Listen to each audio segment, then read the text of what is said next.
What's going on, everyone? This is Matt, Squeaky Clean Air, and today we're going to be bagging my Mark 7.5 GTI. Finally. Yeah, so nothing super exciting here. I recently, about a year ago, I put it on Forge Motorsports coilovers. I love them. That's probably one of the best suspension setups I've been driven on so far. When it comes down to coilovers, they handle amazing.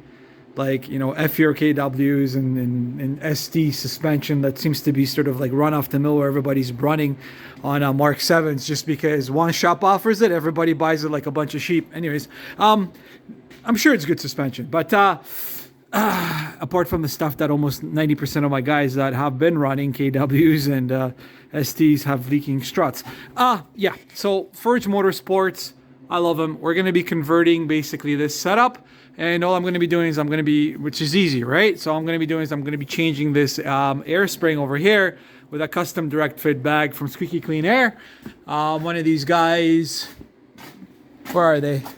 They're here somewhere. Yeah, one of these little doohickeys. Very simple, direct fit mount.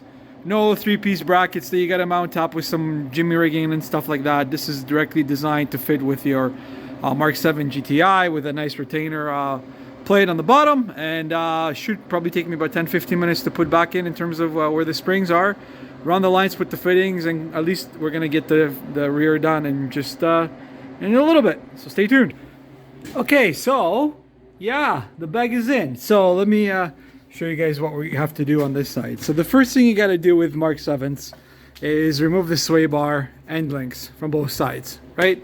That will relieve the pressure from the sway bar. That's like 90% of the practice for majority of the cars out there.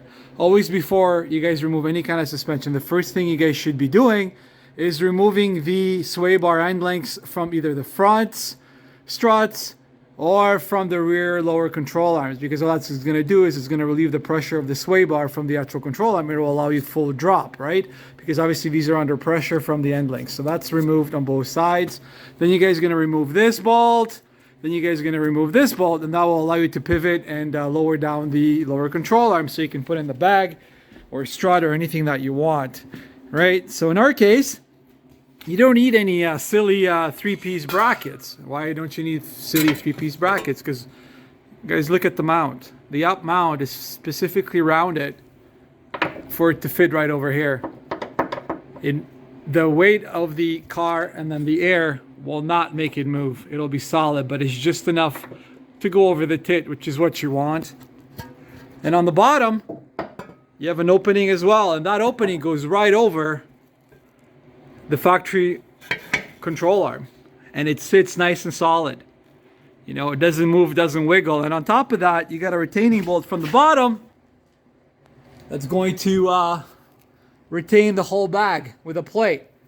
I mean, it doesn't get any simpler like that. Remove the spring, put it on a direct fit bag, attach the shock, run your lines, and that's it. There's your rear. So we're going to do that right now. And we're going to run the lines for the rear and for the front, and we're going to start working on the front. Literally 10-minute job so far. Yeah, that's pretty much it. That's all she wrote for the rear. The bag is in. This retaining bolts, most of the time they have to be trimmed. We provide longer ones because there's always differences, inconsistencies when it comes to lower control arms. So all you got to do is use some kind of a saw or grinder with a cutoff disc to cut off the top in order to measure the length of the bolt. They're usually a lot higher. You usually need to take about an inch or so, or 3/4 of an inch, in order for it to fit through. But other than that, it's nicely secured, retained. The pressure of it will expand the bag and compress it whenever you need. Line is routed from the back where the fitting sits. No issues, no problems. We're gonna do the other side and start running on the lines. A lot more easier, direct fit, easy to put in, no issues. Okay, so as I was saying, all the bolts that we supply are approximately 6 inches long. They do require trimming. 9 times out of 10, we found that if we provided direct fit sort of bolts, you know, they wouldn't fit a lot of the times. A lot of the times, some of the control arms would vary from models to models internationally and in different countries. So it's better for us to supply one generic retainer bolt that works with the bottom of our bags, which is the same thread pitch. and that way the customers can basically just trim it. It's a small modification that needs to happen, and that way it gives them a lot more flexibility to know how much they need to trim. They can measure it out, put it in, off they go, no issues. So for the Mark 7, you need to take approximately, I would say, about an inch off, inch and a quarter off for it to work well with the lower control arm. But just need to know that basically with the kits, you do need to sometimes do some kind of a trim when it comes to the retainer bolt. So nothing to it, easy peasy.